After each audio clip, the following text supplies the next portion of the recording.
ngoba lokhu besihlala phansi ngisho abelungu bafika kuye bamnikeza isitulo bamnikeza isipili bathi you see your life can change. Umkhulu naye wabona ukuthi awangisahlali phansi sengikwazi ukuhlala phezulu kwesitulo kusho khona ukuthi ngimkhulu sengiyakwazi ukuzibuka. Lezo zinto into zasemhlabeni ziyandlula. As little uzibona ukuthi into encane ayizwe ukuthi into encane kanjani. Buka namhlanje siloko sikhala ngelende yethu ngenxa yalezo zinto. So ku spiritual ku SASP kanje into ebalekile akusisikhundla baholi kodwa imisebenzi yakho ukuthi utshale kulento esitshalile. Ngicela ukuthi abaholi ku national bathi nge2 minutes nje abingelele asinike leyo motive. Yabona ngithe 2 minutes ngiyabazi ngisho banoqobo ungamangala ukuthi 2 minutes yena athi 3 mara ngiyikhathi. So u-deputy chair angeke ngimsukumisa ngoba uzosukuma mabaqeda bona. Ngizosukumisa u-organize.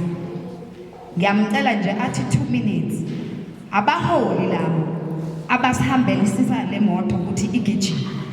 Nezwa ngisho baholi.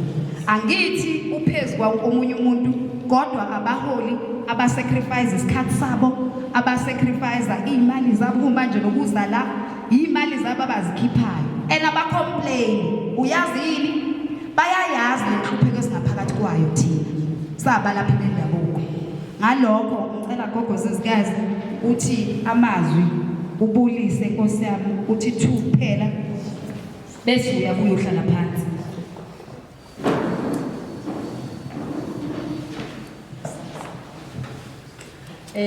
Sanibonani baholi.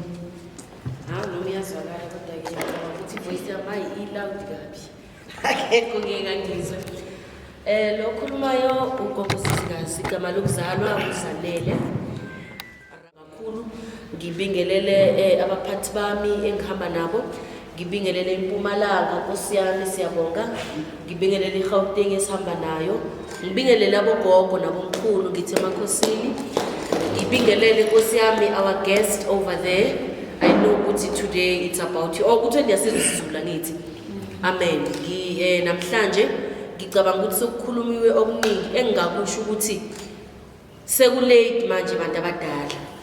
Sekulate umelaphi wendabuko uyena ophethe isizwe. I believe and trust that ukuthi isizwe sisezandleni zethu as abelaphi bendabuko. The fact ukuthi sathemba okhokho nokhokho bethu bangena bavuka phakathi kwethu kusho ukuthi khona izinto ekusamele siqhubeke sizenze abangakwazanga ukuzenza ngesikhathi sabo. So ngiyacabanga ukuthi lesi isikhathi sethu sokuthi sisebenze sifeze lezi idingo abahluleke ukuyifeza ngalesa sikhathi. So hence eshilo ugogo nomkhulu uche wami wathi we are not here to fight. Asizolanga ukuzolwa. Thina singabaphilisi babantu asiwi kodwa siyaphilisa. Kodwa esikucelayo nje ukuthi umnotho wemelaphi wendabuko awubuyele kumelaphi wendabuko. Sebeyichazile abaholi bami. So into esizele la sizoxoxa, sizokhuluma njengabantu abadala. Nisinikeze mhlawumbe iside leli le story ukuthi what made you leave your country and come to South Africa. Uzothengisa umuntu weSouth Africa, uzobamba impande yase South Africa, uyithengise. Uthengisela umuntu wase South Africa. Yikho nje lokho esifuna ukukwazi. Then from there sizo understand that sithola indlela yaphambili ngoba angeke phela ngihambe ngiyothwasa ngiyofunda umuthi ngigubhe ngihlupheka ngiyi-South African ngibona umuntu ongaphandle uyakhuluma ne-chemist uyathuthuka mina ngiyahlupheka ngiyifundile lento ngiyele esikolweni ngaze ngaphila nayo ngakhula nayo iphila kimi ngaphakathi angiyelanga somewhere ukuthi ngiyobuza ku-internet ukuthi umuthi othize uyenzani. I did not do that. So we want to understand ukuthi how did we get to the point ukuthi wena ubuya ngaphandle uzothengisela mina ngugogo sizikanje umuthi engazi ukuthi ngikhule kuwo ngikhule ngaphansi kwawo. So we are not here to fight but we are here to talk so that we can give us iside story saying nathi sinikeze iside story and then come out with a conclusion ukuthi how do we go forward. Ngiyabonga baholi. Ngibingelele ukukholi bala eMpumalanga. Sibonge kakhulu Nkosi yami ukuthi nisamukele ngibingelele ihambeli zethu laba amakhemisti abantu abala eMpumalanga bafikile izakhamuzi abelaphi bendabuko abakhona ngaphakathi ukholi baseGauteng isuka nabo le iGoli ngibingelele ngokukhethekile upresident wethu ubaba uZikode akuningi engizokusho kuzoba kancane nami ngizothi qapu sikuyo le yokuthi awukwazi ukuthi usuka le emazweni oUganda kuphi ubuye uzothengisa amakhambi esintu sethu lokhu kuyini kungokwethu thina ama-South Africans awukwazi ukuthi usuke ngale ubuye uze la wena uzokwenza ibhizinisi ozakwethu bese bekhulumile ukuthi lento le iyisiphiwo akusiyona into ozothwela ubona nangu unokani usuyawushintsha wena uwenza iphamba labangoma awuyazi imithi uzodayisela abantu izinto ezirong uthola ukuthi abantu bayashona manje ngenxa yakho ukuthi wena uthengisa into ongayazi sizolwela ini la ilungelo lethu ezabalaphi bendabuko akusona isikole lesi asifundisi la ukunyanga asifundisi la ukumbonga ukuthi sithi thatha lo muthi uhlanganise nalo kuzophuma lokho la sizolwela ini isithunzi sethu njengabelaphi bendabuko ngoba isithunzi sethu sikuduleleke phansi uma ngabe uqhamuka umelaphi wendabuko abantu abakuboni wena ukuthi uyini abakunotice bakuthatha njengohlanya sifuna ukubuyisa leyo nto leyo ukuthi mayibuye asibe nesithunzi asibe nezwi akungabi bikho umuntu ozodlalela ezimpandeni zabokhokho bethu lelizwe elethu amandla awethu izwe lethu malibuye lize kobani yazi mina ngiyathanda ubizo lami Nkosi yami agcotshwa ngingaphansi kwe-youth desk yala ekhaya inhliziyo yami ibuhlungu kakhulu ukuthi nasihlangene kanjena i-youth ingabi khona when we look at the unemployment rate yase South Africa i-high kakhulu and I believe strongly and I know ukuthi i-SASP izosithatha isibeke la kumele sifikele khona. Hallelujah. I believe ukuthi we have a lot of knowledge and we are about to bring something brand new and stay kodwa kuma-roots wethu under their supervision abaphathi bethu.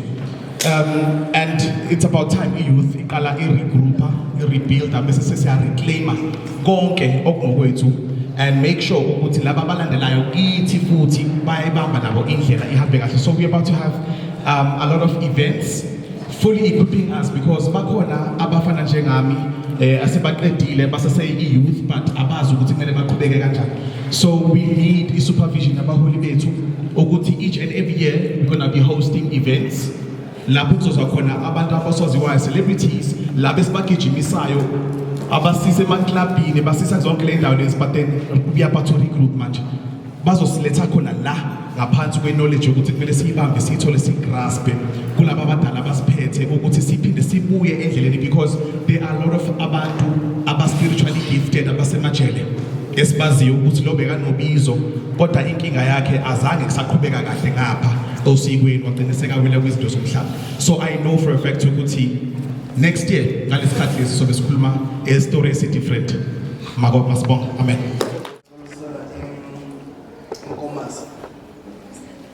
Spiritual people sesakhile sirekrutile inkomazi nasoyongena eMaputo simkhole eMaputo eSwaziland. So bashaywe besibala mashaya besibani kakhulu bashaywa mashaya i-driver wabo akana permit. So ajikile makhulu awu2 so idede bantu bonke nabo bathi bacela baxolisa kakhulu because nabo bafisile ukuthi babambisane nathi and then nakhona kuyofuna ngasekudzala siyolotsha ekomasi sengicela ukuthi nibe prepare boche bosihlalo bogogo nibe prepare ukuthi nindlela into ekomasi but ngiste as September after nasicetha la So yilokho kakhulu bengifuna ukucela. And then number 2, siyaqhubeka bogogo angeke sinithembise into lengekho because I think la emalahleni indzaba yedudula from chemist abantu bangaphandle kudzala solo ikhuluma but ingendeki. I think bogogo labantu ema-chemist bala emalahleni kumanje abasadli akusana abantu abafika ema-chemist abo bantu babalekela kula ma-chemist abantu bangaphandle because manje bafika bakuletha 600 rand 500 rand bakuhlanganisele officially yabo la ifika emntwini ngelizweni nasekabuye endumbeni lomunye sebamthethele 20,000 lomunye 30,000 athi bangidlile nasengibuyela ngisamthola kuna lo muntu ufake ibhuti wakhe. So sifuna ududula yonke lento leyo bogogo bemakhemisi balamzasi nani nisatonika isikhathi nikhulumele nabo batikhulumele but sizobanika i-dateline namuhla. And uma ngabe abayithathi enhloko i-dateline yabo ukhona umkhulu Nkonyane ukumasha emasha siyomcela eze-treasure yethu ezangimabhalane wethu abithi imasha emasha itoba ngemuva sibe phambili ngemahiya silengise mahiya sobadudule emakhemisi abo sibakhiphe straight. Loko sitokwenda vele nakanjani loko sitokwenda sifuna ukuthi thina sibasemzansi siyongena kula makhemisi siwaphathe thina kube ngithi balamzasi because labanye bogogo abakaphiwa vele endumbeni but angeke balambe abantu abakhe nangathi akhe ngene la ikhemisi yakho umkhulu Busha ngincike nami ngene nge-2000 ngithenge isitoko lengisithengayo. Next time into khona sithenga isitoko se-5,000 ayichubeke ikhemist iran bantu abakhe angeke balambe laba basuthi tisuthi khulu ngangami basuka le bayekela amakhemisi bekela kuthengisela abantu babo le.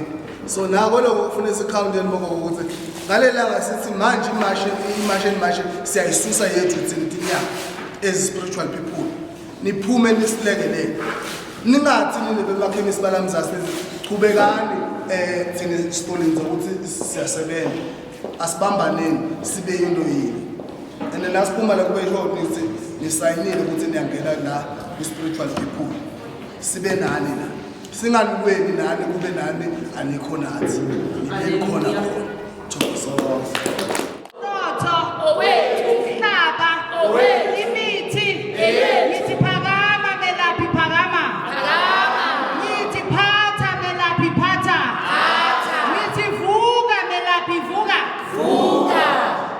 ngiyabingelela kini ngiyacamagwisha ngithi Thokozani ngithi Lisedi Khanya ngithe Makhosini Bayede angikhethanga bala ngimi phambi kwenu igama lami nguphiwo kuhle lokudala nguladlamini nguNkosi ngimi phambi kwenu esigodleni sami ngumkhulu ndaba zabantu ngize ngeindaba ngize ngempi vele ngize la ngizolola umkhonto wami ngiyabona ukuthi uthanda ukuba mthuntu angathi noma amaswati akithi amagwala ngathi mina amaswati aqonza ningishayisa livalo ngiyabonga ngibingelela bonke ubuholo obungaphakathi ngibingelela umphakathi ofikile ngibingelela abosomabhizinisi ngibingelele zonke indlondlo ngakhethanga abantu kini nonke ngo-chairperson waseGauteng ngifaka amateki namhlanje ngiyacela sonke sijwayeze amateki ngoba sisempini sizogijima lento esiyilwelayo siphucwe yona singabantu abansundu kade siphuca umnotho siphuca ama-minerals siphuca ulwazi siyavuma ngo-2026 lana singabelaphi ukuba umelaphi wendabuko akusiyinto ovuka ufisa ukuba yiyo into oyigulelayo into ohlukumezekayo ngokomoya ngokwenyama ngokwezimo esibhekana nazo asikwazi thina ngisuka la eSouth Africa ngiye ngisho kwi-neighboring country yami ngiyolapha sivuma kanjani balaphi sivuma kanjani ukuhambisa ulwazi lethu lofida ezinye izizwe thina sisalambile. Mina ngicelayo ubuholi bonke ngicela sihloniphane. Ngicela sithobelane. Masingama abantwana bamathonga akunathonga elikhulu akunathonga elincane. Oyindlebe zikhanya ilanga ukuze bakwazi ukuphuca umhlaba nakho konke baye bafika basiqhekeza bathatha ubuntu bethu. Sisase nama act asicindezelayo ezabelaphi sase under Witchcraft Act ngo2026 kodwa kuthiwa sikhululekile. Mina mangiyovuma i-chemist kufanele kutholakala i-certificate sami esishoyo ukuthi ngumelaphi. Kuphinde kube ne-red tape ezocwaninga ulwazi lami kune-tax bona baya-taxwa nasi thulile belaphi. Ngibhlungu inhliziyo yami yababa ngokubona thina sinethezekile siphucwa. Angeke siyinegotiate leso ithatha. Sizolungisa lokho khokho umkhulu akwabahlula ukuthi balwele lento esiyiyo. Asibuyiseni isithunzi somelaphi wendabuko. Umuntu omelaphi wendabuko usekela ngisho amakhosi. Siyahlonipheka bomama. Masikhuluma isizwe silulekiswa yithi nolwazi lwethu leimpande. Asikwazi ukuphucwa sibe sikhona sinamandla. Okwami ukuthi asilweni. Asikwazi ukunegotiate i-economy yomuntu omnyama. Sizoyilwela. Asizelanga la ukuzonyethezeka nokuncetheza nabantu bokuhamba. Umuntu nomuntu akaye sayilwela inkululeko yala eSouth Africa. Sibhlungu ngalokho esikubonayo emazweni akubo. Kodwa mina mangabe nginganamvumo yokuthi ngenze lokho ezweni labo nathi asingabi nomusa. Umusa wethu yiwo lo osibulalisayo ngoba nokuthi bangene sabamkela ngomusa sathi thina sinobuntu nakho namhlanje siyakhala. Ngithi alibuye izwe labantu abamnyama ubuye umnotho wethu amandla. Cishe athi jikijela okunye ngiyakuphuza.